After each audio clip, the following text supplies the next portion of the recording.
নমস্কাৰ মই গীতাঞ্জলি হৈকিয়া নমস্কাৰ মই দেবিকা হৈকিয়া আজি আপোনালোকক আমি নাইট কুইন নাৰ্সাৰী হৈ ভিডিঅ' প্ৰস্তুত কৰা নাই আমি আজি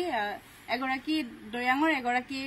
নৱপ্ৰজন্মৰ প্ৰতিনিধি হিচাপে দয়াঙৰ এগৰাকী জিয়ৰী হিচাপে এই ভিডিঅ'টো প্ৰস্তুত কৰিছো যেহেতু আমাৰ দয়াঙৰ এটা বিশেষ সমস্যা দেখা দি আছে হয়তো বহু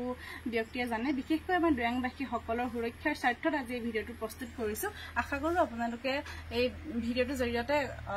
অকণমান আমাক সহায় আৰু সহযোগিতা কৰিব বুলি যেটা আৰম্ভ কৰি দিয়া হয় দয়াঙৰ সামাজিকভাৱে দায়বদ্ধ এটা পৰিয়ালৰ জিয়ৰী হিচাপে আৰু সচেতন নৱপ্ৰজন্মৰ এগৰাকী প্ৰতিনিধি হিচাপে আজি এই কথাখিনি আপোনালোকৰ সৈতে আলোচনা কৰাৰ গুৰুত্বতা উপলব্ধি কৰিছো কাৰণ এইকেইদিন সৰ্বত্ৰে এটা বিষয় চৰ্চা হৈ আছে যে অসমত উচ্ছেদ হৈ আছে আৰু এই উচ্ছেদ অভিযানে আমাৰ গোলাঘাটৰ দয়াঙৰ নেঘেৰবিল অঞ্চলটোক সামৰি লৈছে কিন্তু আজি এখন বিশেষ জাননী প্ৰকাশ পাইছে য'ত লিখা আছে যে এই জামুগুৰিৰ পৰা ধৰি সমগ্ৰ দয়াং বনাঞ্চলত যিসকলে অবৈধভাৱে বসবাস কৰি আছে যিসকল বেদখলকাৰী হিচাপে পৰিগণিত হৈছে তেওঁলোকক উচ্ছেদ কৰা হ'ব আৰু বেদখলকাৰী কোনসকল আমি নহয় জানো আজি দয়াঙত হাবি ভাঙি ফুলনি পতা প্ৰত্যেকজন খিলঞ্জীয়া ব্যক্তিয়ে নহয় জানো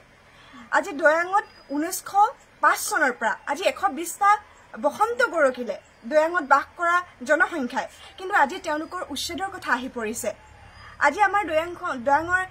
একাংশ নৱপ্ৰজন্মই বহুতো দল সংগঠনে এটা নিৰ্দিষ্ট সাম্প্ৰদায়িক জনগোষ্ঠীক ইয়াৰ পৰা উচ্ছেদ কৰিব বুলি উঠি পৰি লাগিছে তেওঁলোকে সহায় সহযোগিতা আগবঢ়াইছে এয়া আচলতে সাম্প্ৰদায়িক বিষবাষ্প বিয়পাই দিয়াৰ ফলত তেওঁলোকৰ স্বাভাৱিকতে সেয়া হ'ব কিন্তু আমি কথাবোৰ গুৰিৰ পৰা বিশ্লেষণ কৰিব লাগিব কি ৰাজনৈতিক পাকচক্ৰই আজি আমাৰ দয়াঙৰ ভূমিক উচ্ছেদৰ দিশলৈ গতি কৰাই নিছে সেই কথাখিনি আমি ভাবিব লাগিব আজি দয়াং কোনসকল ব্যক্তিৰ দ্বাৰা আজি দয়াং হাবি ভাঙি ফুলনি বাটি জনাঞ্চললৈ ৰূপান্তৰিত হ'ল স্বনামধন্য ব্যক্তি দয়াঙৰ প্ৰীতি শুনেশ্বৰ বৰা ডাঙৰীয়া গোলাঘাটৰ দীপেন দত্ত ডাঙৰীয়া তাৰ পাছতে বীৰেন বৰা ডাঙৰীয়াকে ধৰি একাংশ ব্যক্তিৰ কষ্ট ত্যাগ আৰু এক দীঘলীয়া সংগ্ৰামৰ অন্তত আজি দয়াং এখন সামাজিক অৱস্থান এখিনি সামাজিক মানুহৰ জনবসতি গতিকে এই কথাবোৰ আমি ভাবিব লাগিব আমি আমাৰ অস্তিত্ব হেৰুৱাই পেলালে নহ'ব আমাৰ ভয় হৈছে আমাৰ শংকা হৈছে যিহেতু লাহে লাহে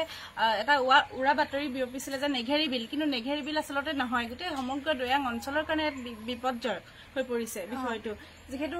নেঘেৰিবিলত এক বিশেষ সম্প্ৰদায় থকাৰ কাৰণে আমাৰ নৱপ্ৰজন্মৰ কিছু উগ্ৰতা এক উগ্ৰ পৰিৱেশৰ সৃষ্টি কৰা হৈছে আৰু এই উগ্ৰতাৰ বলি হৈ সকলোৱে উচ্ছেদ অভিযানক সমৰ্থন কৰিছে শব্দটো ক'বলৈ যদিও বেয়া পাওঁ যে মিয়াক খেদিব লাগে কিন্তু কথাবোৰ তেনেকুৱা নহয় আমি খিলঞ্জীয়াসকলে ইয়াৰ পৰা খেদা খাব লাগিব আমাকো উচ্ছেদ কৰিব আমি আবেগতে উঠলি গৈ আনৰ অস্তিত্ব শেষ কৰিবলৈ গৈ আমি নিজৰ শিপা হেৰুৱাম আমি নিজৰ অস্তিত্ব নিশেষ কৰি পেলাম গতিকে কথাবোৰ ভাবিব লাগিব আমি আবেগত উঠি বাঢ়ি গ'লে নহ'ব সামগ্ৰিকভাৱে বিচাৰ বিশ্লেষণ কৰিব লাগিব নহয় জানো আৰু উচ্ছেদৰ সময় আমি সেই কাহিনীবোৰ মনত পেলাব লাগিব যি সময়ত আমাৰ দৰে এগৰাকী কিশোৰী নীলিমা বৰা উচ্ছেদ হৈছিল 21 বাৰকে যিহেতু দয়াঙত উচ্ছেদ হৈছিল সেই 21 বাৰ উচ্ছেদৰ পাছত এগৰাকী কিশোৰীৰ মৃত্যু হৈছিল তেওঁ হৈছিলে নীলিমা বৰা গতিকে সেই কথাবোৰ আমি মনত পেলাব লাগিব আমি দয়াঙৰ দীঘলীয়া সংগ্ৰামক মনত পেলাব লাগিব যিসকল ব্যক্তিৰ দ্বাৰা দয়াং আজি হাবি ভাঙি ফুলনি পাতি এখন জনাঞ্চললৈ ৰূপান্তৰিত হ'ল তেওঁলোকৰ ত্যাগক আমি এনেকৈ অথলে যাবলৈ দিলে নহ'ব আমি নিজৰ মাটি নিজৰ সংস্কৃতি নিজৰ ভেটি আমি শেষ হ'বলৈ দিব নোৱাৰো আমি নৱপ্ৰজন্ম হিচাপে প্ৰতিবাদ কৰিব লাগিব আৰু আমি আমাৰ মত এনেকৈয়ে দাঙি ধৰিলো আপোনালোকে আপোনালোকৰ মতামত দয়াংবাসীসকলক আমি আহ্বান জনাইছো যে এই বিষয়ৰ প্ৰতি আপোনালোকেও মাত মাতিব যিহেতু লাহেকৈ আহিছে আজি এখন নটিচ আহিছে কাইলৈ পৰহিলে হয়তো আহিয়ে থাকিব আৰু আমাৰ বিশেষ এটা সমস্যা হৈ আছিলে আমাৰ দয়াঙৰ মাটিপট্টা সেই মাটিপট্টা আমি এতিয়ালৈকে নাপালো যিহেতু আমাৰ ভোটাধিকাৰ সাব্যস্ত কৰা হৈছে আমি ভোট প্ৰদান কৰো তেওঁলোকক কিন্তু আজিলৈকে আমাৰ যি মাটিৰ পট্টা সেই মাটিৰ পট্টা সমস্যা সেইটো কিন্তু আমাৰ সমাধান কৰি দিব পৰা নাই আজিলৈকে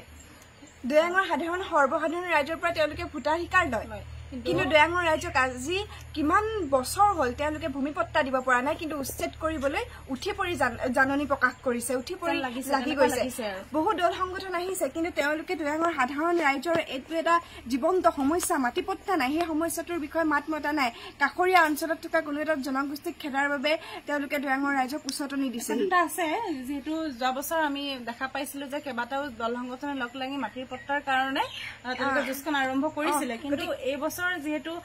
উচ্ছেদৰ কথা আহিলে এই সময়ত তেওঁলোকৰ ভূমিকা অতি গুৰুত্বপূৰ্ণ হ'ব যিসকলে যোৱা বছৰ এই মাটিৰ পট্টাৰ কাৰণে আগবাঢ়ি আহিছিলে মানে